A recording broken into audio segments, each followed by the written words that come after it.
الحمد للہ رب العالمین والصلاة والسلام علی سید الانبیاء والمرسلین اما بعد۔ آج میں ایک مسئلہ بیان کر رہا ہوں۔ وہ مسئلہ ہے سنت کے بعد دعا کرنے کے متعلق علماء دیوبند کی رائے اور دلائل میں کچھ اہم نکات شامل ہے جو مختلف کتب اور فتاوی میں ملتی ہے۔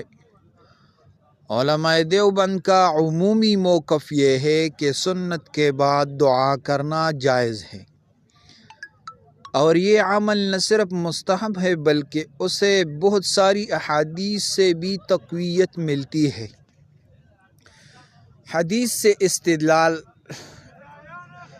علماء دیوبند نے حدیث کی روشنی میں سنت کے بعد دعا کرنے کی جواز کو ثابت کیا ہے۔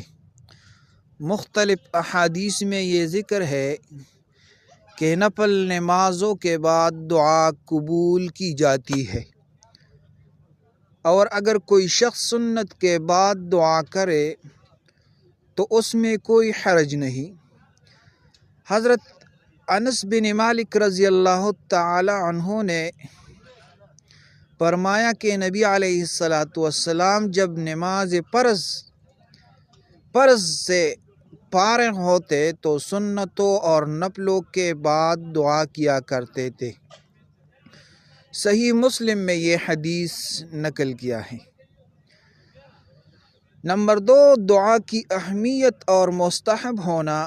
علماء دیوبند یہ بھی فرماتے ہیں کہ دعا کرنا نہ صرف فرض نماز کے بعد بلکہ نفل یا سنت کے بعد بھی مستحب ہے، کیونکہ یہ عمل انسان کو اللہ کے قریب لاتا ہے۔ امام نووی رحمہ اللہ نے الاذکار میں لکھا ہے کہ نماز کے بعد دعا کرنے کی بڑی اہمیت ہے، اور یہ سنت مؤکدہ کے بعد بھی کی جا سکتی ہے۔ نمبر 3، شیخ الہند کی رائے یہ ہے کہ شیخ الہند مولانا محمود حسن رحمہ اللہ نے اپنی کتاب الفتاوی میں یہ ذکر کیا ہے کہ سنت کے بعد دعا کرنا جائز ہے، اور کسی بھی حالت میں اس پر ممانعت نہیں ہے۔ ان کا کہنا تھا کہ نفل نمازیں اور سنت نماز کے روحانی فائدوں میں اضافہ کرتی ہے، اور اس کے بعد دعا کرنا بہتر ہے۔ نمبر 4، بعض علماء کی جزیات میں تفصیل ہے۔ بعض علماء دیوبند اس بات پر بھی زور دیتے ہیں کہ دعا میں تضرع اور خشوع ہونا چاہیے، اور نماز کے بعد کا وقت اللہ کی قربت کا وقت ہوتا ہے، جس میں انسان اپنی ضروریات اور حاجات اللہ سے طلب کرتا ہے۔ مولانا اشرف علی تھانوی رحمہ اللہ اپنی کتاب بشت زیور میں بھی یہ اس بات کا ذکر کرتے ہیں کہ فرض نماز کے بعد دعا کرنے کا مخصوص وقت ہے، اور اسی طرح سنت کے بعد بھی دعا کرنا مستحب ہے۔ نمبر 5، ممنوعات کا خیال رکھنا، یعنی علماء دیوبند یہ بھی فرماتے ہیں کہ دعا کرتے وقت ان باتوں کا خیال رکھا جائے جو خلاف شریعت نہ ہو، یعنی اگر کسی دعا میں شرک یا غلط عقیدہ نہ ہو تو دعا کی قبولیت میں کوئی رکاوٹ نہیں۔ نمبر 6، فرض نماز اور سنت نماز کا فرق۔ علماء دیوبند کا کہنا ہے کہ فرض نماز کے بعد دعا کرنا مستحب اور زیادہ اہمیت رکھتا ہے، لیکن سنت نماز کے بعد بھی انسان دعا کر سکتا ہے، کیونکہ سنت نماز میں بھی نفل نمازوں کی مانند ہوتی ہے، اور اس میں بھی اللہ کی رضا حاصل کرنے کی کوشش کی جاتی ہے۔ جب آپ یہ بیان کریں تو بعض لوگ یہ اعتراض کرتے ہیں کہ یہ تو انفرادی دعا ہے، اجتماعی پر کچھ دلائل پیش کریں۔ تو ہم اجتماعی دعا پر بھی دلائل پیش کریں گے۔ کتاب ہدایہ میں اجتماعی دعا کے بارے میں جو دلائل اور موقف پیش کیا گیا ہے وہ مختلف فقہی مسائل سے متعلق ہے۔ اور اس میں دعا کی نوعیت، وقت اور اس کے طریقہ کار کے بارے میں تفصیل بیان کیا گیا ہے۔ ہدایہ میں اجتماعی دعا کے بارے میں دلائل یہ ہے، اجتماعی دعا کی مشروعیت امام شمس الائمہ سرخسی رحمہ اللہ نے اپنی کتاب ہدایہ میں اجتماعی طور پر دعا کو جائز اور مستحب قرار دیا ہے۔ ان کا کہنا ہے کہ نمازوں کے بعد افراد کا ایک ساتھ دعا کرنا یا کسی خاص مجلس میں دعا کرنا شرعاً جائز ہے۔ اس کی وجہ یہ ہے کہ دعا ایک ایسی عبادت ہے جسے کسی بھی حالت میں اور کسی بھی مقام پر کیا جا سکتا ہے، اور اس میں اجتماعی طور پر اللہ کی حضور درخواست کرنا بھی درست ہے۔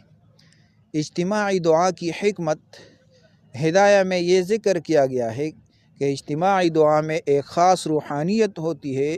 جب ایک گروہ یا جماعت مل کر دعا کرتی ہے تو اس میں تضرع اور خشوع زیادہ بڑھتا ہے، اور اس دعا کی قبولیت کے امکانات بڑھ جاتے ہیں۔ اس کے علاوہ یہ مسلمانوں کے درمیان محبت، تعاون اور یکجہتی کو بھی فروغ دیتے ہیں۔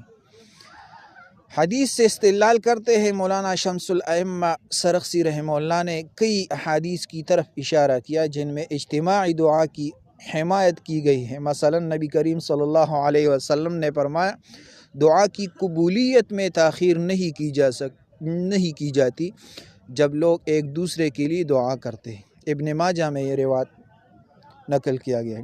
ایک اور حدیث میں فرمایا، جب دو مسلمان ایک دوسرے کے لیے دعا کرتے ہیں تو ان کے درمیان جو دعا کی جاتی ہے وہ قبول کی جاتی ہے۔ صحیح مسلم میں یہ حدیث ہے۔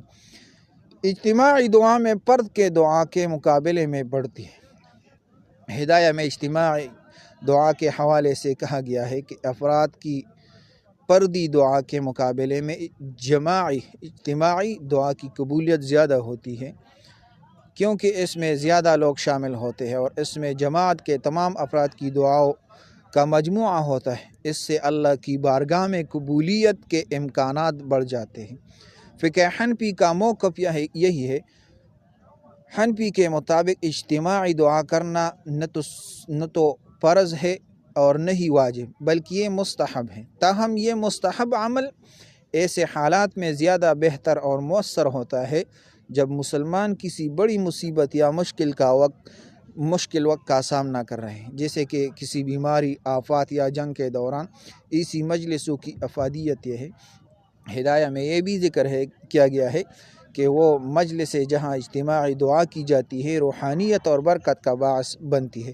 ان میں شامل افراد اللہ کے ہاں اجر اور ثواب کے مستحق ہو جاتے ہیں، اور اس سے ان کی روحانیت میں بھی اضافہ ہوتا ہے۔ تو یہ دلائل ہے۔ جزاکم اللہ احسن الجزا۔